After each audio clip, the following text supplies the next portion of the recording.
Você já percebeu que em muitas igrejas de hoje, a cruz foi trocada pelo cartão de crédito e a mensagem da salvação foi substituída por promessas de riquezas, sucesso e fama? Vivemos uma era em que a teologia da prosperidade, essa distorção mortal do evangelho, tem seduzido milhões de crentes sinceros, mas espiritualmente despreparados, levando-os por um caminho de perdição disfarçado de bênção. E o mais assustador é que, para muitos, esse caminho parece o certo, parece fé, parece vitória. Mas, na verdade, é o espelho brilhante do inferno, refletindo o ego humano e apagando a voz do arrependimento. A pergunta que o Espírito Santo quer fazer hoje é: você está buscando a presença de Deus ou apenas o que Ele pode te dar? Porque há uma diferença gigantesca entre crer em Deus e usar Deus como um meio. E essa diferença é o divisor de águas entre o céu e o inferno. A teologia da prosperidade é sutil. Ela não nega Jesus. Ela apenas o transforma em um gênio da lâmpada espiritual cujo único propósito é satisfazer vontades humanas. Ela mascara a verdade, inverte o foco e transforma o altar em palco de performance. Em 2 Timóteo 4:3, a Bíblia já alertava: pois virá tempo em que não suportarão a sã doutrina. Pelo contrário, cercar-se-ão de mestres segundo as suas próprias cobiças. Esse tempo chegou. Hoje, multidões lotam templos não por causa do arrependimento, mas por causa das promessas de riquezas e poder. Mas a palavra nunca prometeu conforto terreno como sinal de salvação. Prometeu cruz, renúncia e santidade. Cristo nunca disse: venha a mim e eu te darei carros e mansões. Ele disse: se alguém quer vir após mim, negue-se a si mesmo, tome a sua cruz e siga-me. Mateus 16:24. O verdadeiro evangelho chama para morrer, morrer para o ego, morrer para o pecado, morrer para o mundo. Mas a teologia da prosperidade chama para viver, viver para si, para o status, para os prazeres. E é aqui que o engano se instala, porque o inimigo não precisa te afastar da igreja, ele só precisa te dar o evangelho falso dentro dela. Quantos hoje estão cantando, pregando, ofertando, mas com o coração preso ao dinheiro?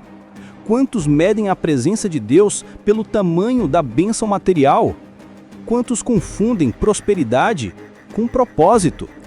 Jesus foi claro em Mateus 6:24. Ninguém pode servir a dois senhores, porque ou há de odiar a um e amar ao outro, ou se dedicará a um e desprezará o outro. Não podeis servir a Deus e a Mamon. Mamon, o espírito da riqueza. Um dos demônios mais sutis infiltrado no altar, vestido de bênção. Ele não chega com chifres, mas com terno e microfone. Não fala de perdição, fala de vitórias. Não prega arrependimento, fala de merecimento. E é por isso que milhões estão sendo enganados, porque não conhecem mais o Deus da palavra, apenas o Deus da conveniência. Quantos hoje estão cantando, pregando, ofertando, mas com o coração preso ao dinheiro? Quantos medem a presença de Deus pelo tamanho da bênção material? Quantos confundem prosperidade com propósito? A teologia da prosperidade é um veneno que mata a fé verdadeira aos poucos. Ela não mata com ódio, mas com doçura. Ela não destrói com força, mas com conforto. E o mais perigoso é que muitos estão bebendo dela achando que é unção. Mas Deus está levantando uma geração que não se dobra ao ouro de Babilônia. Uma geração que entende que a verdadeira prosperidade é espiritual e não material. Uma geração que sabe que o propósito é maior do que o bolso. Hoje, o Espírito Santo está perguntando: você quer ser meu discípulo ou apenas meu beneficiário? Porque a resposta a essa pergunta pode determinar onde você passará a eternidade. Se essa mensagem está abrindo seus olhos, Deixe o seu like e se inscreva no canal agora mesmo. Você vai entender nas próximas partes como esse engano foi arquitetado pelo próprio inimigo para afastar os filhos de Deus da verdade do Evangelho. Você já se perguntou de onde veio a teologia da prosperidade? Será que ela nasceu no coração de Deus ou no coração do homem que queria ser adorado como Deus? O Espírito Santo me fez entender algo profundo. A teologia da prosperidade tem a mesma raiz da queda de Lúcifer. Sim, porque ela nasce do mesmo lugar, o orgulho, o desejo de glória, a busca por exaltação, a vontade de ser grande, de ser visto, de ser o centro. Antes de o homem querer riquezas, o primeiro a desejar ter algo além do que Deus lhe deu foi o próprio Lúcifer. Isaías 14, 13 e 14 revela as palavras do seu coração. Subirei ao céu, acima das estrelas de Deus exaltarei o meu trono, serei semelhante ao Altíssimo. Veja, o inimigo não queria estar longe de Deus, ele queria ocupar o lugar de Deus. E essa é exatamente a essência da teologia da prosperidade, não rejeitar Deus, mas substituí-lo pelo eu. O Evangelho da prosperidade prega: você pode, você é forte, você é digno. Mas o Evangelho da cruz prega: sem mim, nada podeis fazer. João 5,5. Percebe a diferença? Um coloca o homem no centro, o outro coloca Cristo. E é por isso que essa teologia tem enganado tantos, porque ela massageia o ego e anestesia a consciência. Durante as últimas décadas, vimos um movimento crescente de pregadores que trocaram a unção pela eloquência, a verdade pela conveniência, o espírito pelo espetáculo. E o povo, faminto por milagres e respostas rápidas, passou a consumir o Evangelho como se fosse um produto. Foi assim que o inimigo entrou, pela porta do desejo. Porque onde há ambição disfarçada de fé, o diabo constrói templos. Onde há vaidade travestida de unção, o inferno abre filiais. E não pense que isso é novo. Desde o Éden, o diabo usa a mesma tática. Se você comer, será como Deus. Hoje, ele apenas reformulou. Se você crer, terá tudo o que quiser. Mas preste atenção. O verdadeiro poder da fé não está em conseguir o que eu quero, mas em me submeter ao que Deus quer. A teologia da prosperidade foi exportada da carne humana para o altar divino. Começou como autoajuda e terminou como heresia. E o mais trágico é que ela se tornou normal. Hoje, o povo chama de bênção o que é laço, chama de promessa o que é vaidade, chama de fé o que é barganha. Você já percebeu como em muitas igrejas tudo gira em torno de campanhas para receber algo? Campanha da casa própria, campanha do carro novo, campanha da vitória financeira. Mas quando foi a última vez que você ouviu uma campanha pelo arrependimento? Uma campanha pela santidade? Uma campanha para morrer para o pecado? Não houve, porque isso não dá audiência, porque isso não enche templos, mas é isso que enche o céu. Escute, o inimigo nunca teve problema com o homem indo à igreja. O problema dele é o homem indo à cruz, porque a cruz é o fim do ego, a cruz é o fim do poder humano, e a cruz é o lugar onde a teologia da prosperidade morre e o verdadeiro evangelho vive. Quantos hoje pregam que, se você tiver fé, não sofrerá? Mas o próprio Jesus, o Filho de Deus, sofreu. Quantos dizem, Deus quer te fazer rico? Mas os apóstolos morreram pobres, perseguidos, rejeitados e cheios do Espírito Santo. Não havia luxo na vida deles, mas havia glória na alma. Eles não tinham mansões, mas tinham céus abertos. Eles não tinham status, mas tinham autoridade espiritual.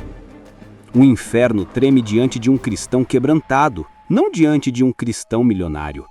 E talvez você esteja ouvindo isso e pensando, mas Deus não quer me abençoar? Claro que quer. Mas o foco de Deus nunca foi te enriquecer na terra, e sim te preparar para o céu. A teologia da prosperidade promete o ouro da terra, mas o Evangelho oferece o ouro refinado do Espírito.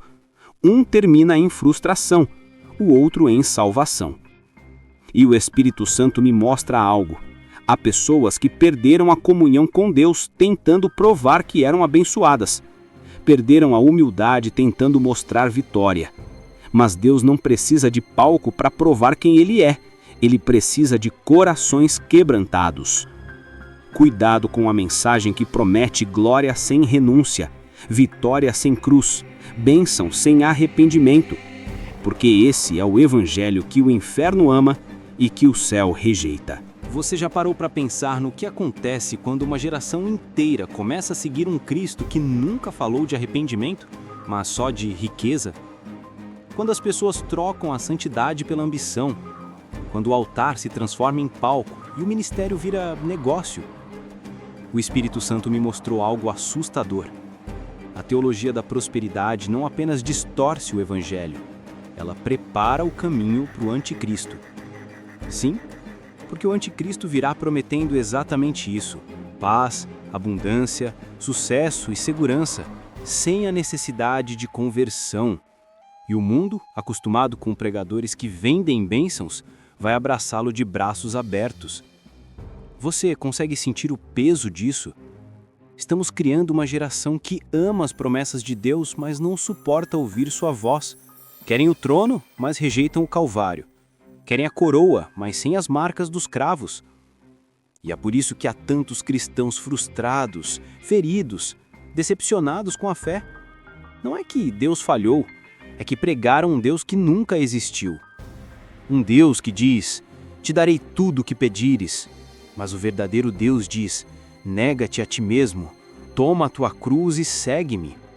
E há uma diferença abismal entre os dois. Um é ídolo, o outro é Senhor. Um serve ao homem, o outro exige entrega. Um promete conforto, o outro oferece propósito. O Evangelho da prosperidade promete uma vida fácil, mas termina em deserto. Porque quem serve a Deus por interesse, um dia perde o interesse quando o presente não chega. Já reparou? Há pessoas que param de orar quando não são abençoadas, param de ir à igreja quando não prosperam. Mas o verdadeiro discípulo continua mesmo sem ver, porque a fé dele não está no que Deus dá, mas em quem Deus é. E é aí que o inferno se enfurece, porque ele sabe, um cristão que adora em meio à dor é um cristão que o diabo não consegue controlar. Mas a teologia da prosperidade matou a adoração genuína.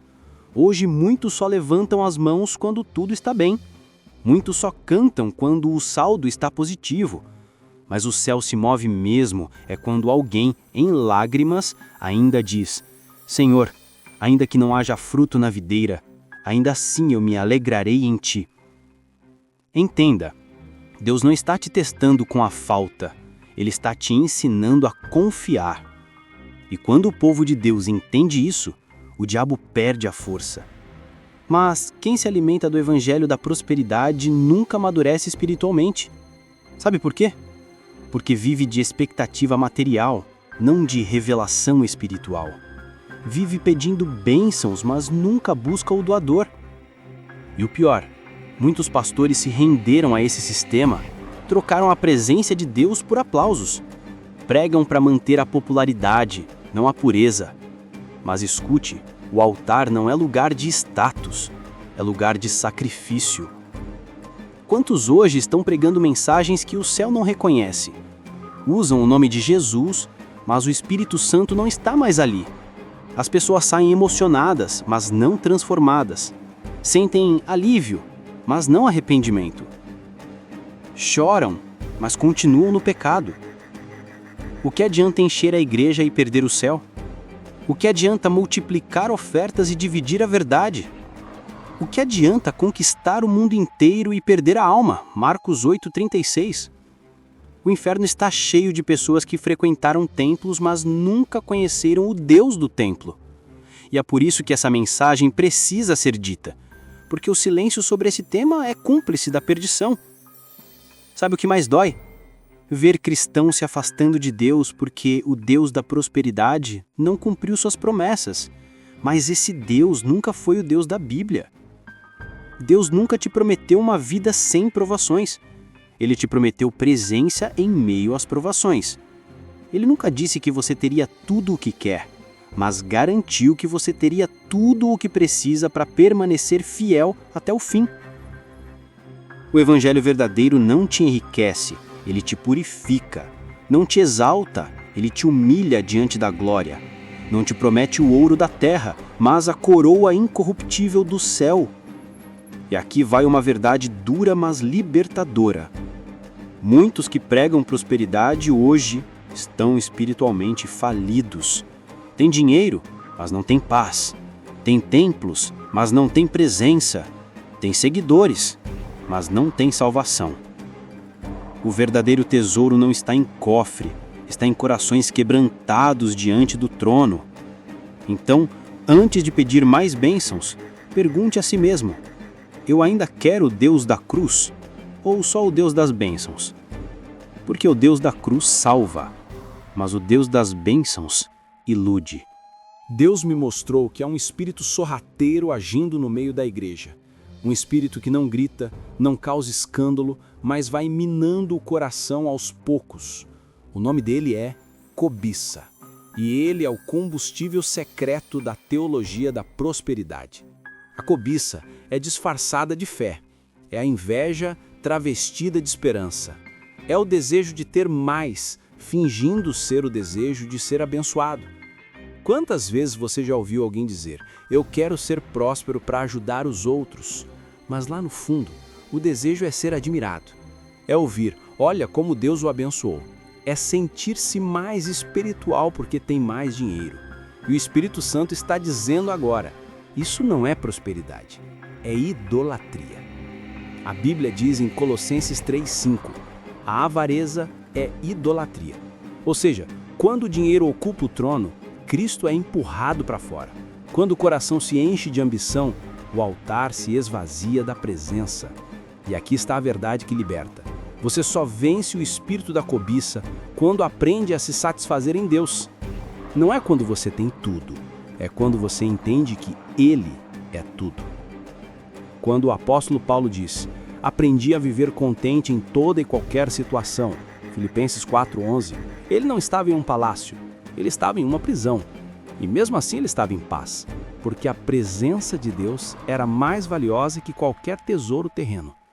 Mas hoje muitos estão presos do lado de fora, presos à comparação, presos à competição, presos à ilusão de que sucesso é sinônimo de bênção. E o diabo aplaude, porque sabe que um cristão movido pela cobiça é um cristão manipulável. Ele pode até orar, cantar, jejuar, mas seu coração está dividido, e um coração dividido não sustenta o peso da glória. Por isso Deus está levantando uma geração que não negocia o altar. Homens e mulheres que dirão: Senhor, se for preciso perder tudo, mas não perder Tua presença, eu aceito. Essa é a verdadeira prosperidade, a que vem do quebrantamento, a que nasce da obediência, a que flui da santidade. E deixa eu te dizer algo profético. Há pessoas que perderam tudo e acharam que era castigo, mas Deus estava apenas curando o coração delas. Ele tirou dinheiro para te devolver a pureza. Ele fechou as portas para abrir os teus olhos. Ele te fez passar pela escassez para te ensinar dependência. Deus não quer tirar de você o que é seu. Ele quer tirar de você o que te afasta dele. E talvez esse seja o momento de você fazer uma oração perigosa, uma oração que o inferno odeia ouvir.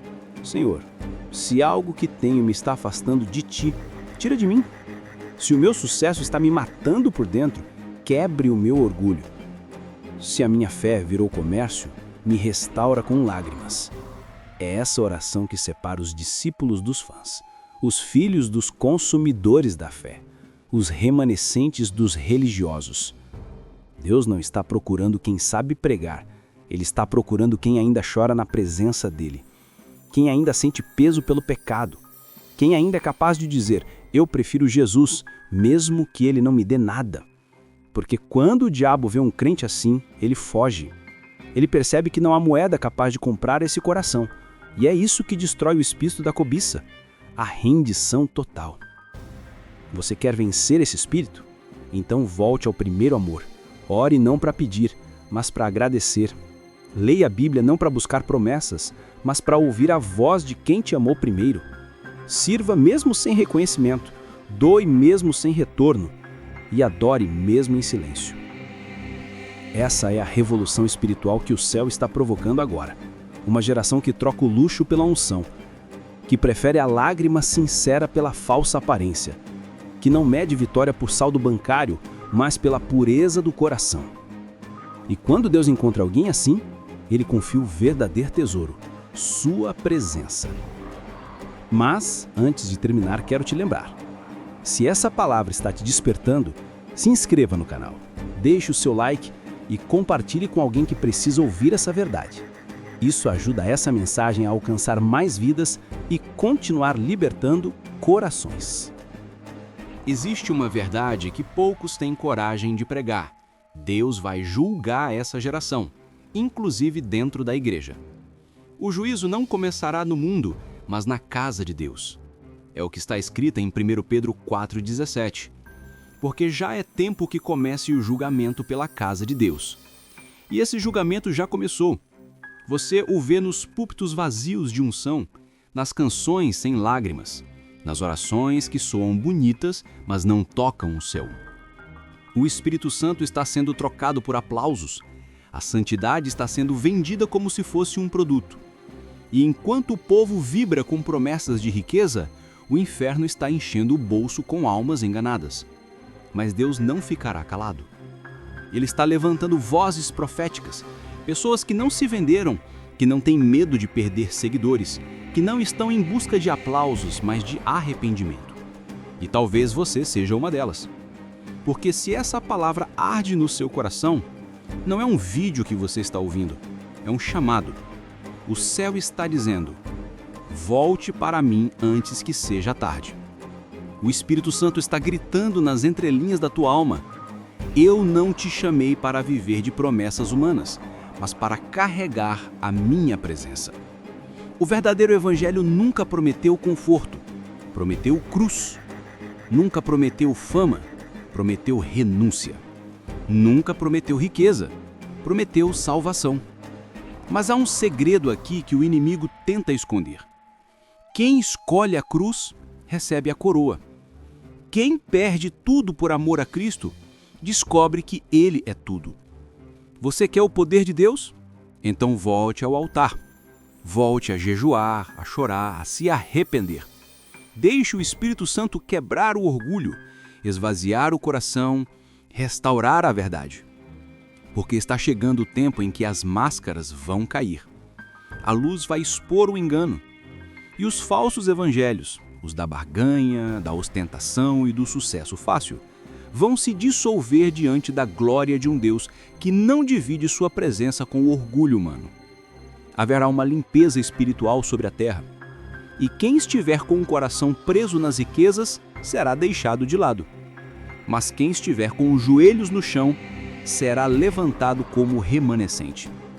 O Espírito de Deus está dizendo agora: eu estou à procura de intercessores e não de influenciadores, de quebrantados e não de celebridades, de servos e não de estrelas. Porque quando o verdadeiro arrependimento invade a igreja, os demônios fogem, os altares se reacendem e a glória de Deus volta a habitar entre o seu povo. Talvez você tenha percebido que, por algum tempo, o seu coração se afastou sem perceber. Você começou a buscar bênçãos e não o abençoador. Mas o Pai está te chamando de volta. Ele não quer te humilhar, Ele quer te restaurar. O Espírito Santo está visitando lares, ministérios e corações neste momento. E Ele está dizendo: se você me buscar de todo o coração, eu me deixarei ser encontrado. Chegou a hora de dizer: Senhor, eu me arrependo por ter transformado o teu evangelho em uma troca. Eu me arrependo por ter amado mais as tuas promessas do que a tua presença. Purifica o meu coração e me dá um espírito reto diante de ti. É assim que o avivamento começa. Não com barulho, mas com lágrimas. Não com palmas, mas com arrependimento. E quando a igreja voltar a chorar, os céus voltarão a responder. Deus está levantando uma geração que não busca riquezas, mas santidade. Que não busca aplausos, mas a aprovação do céu. E é essa geração que vai confrontar os falsos evangelhos e preparar o caminho para o retorno de Cristo. O tempo está acabando. As trombetas já estão sendo polidas nos céus, e aquele que vem não tardará. Por isso, volte. Volte enquanto há tempo. Volte antes que a porta se feche. Porque no fim, o que realmente importa não é o que você conquistou, mas quem você se tornou diante de Deus. E se essa mensagem falou com você, se o Espírito Santo te confrontou, te curou ou te despertou, inscreva-se agora mesmo. Deixe o seu like para ajudar essa palavra a alcançar mais vidas e escreva nos comentários: Senhor, quero voltar ao teu altar. Que essa seja a oração que selará um novo começo na sua vida. Porque o Evangelho não é sobre riqueza, mas sobre redenção.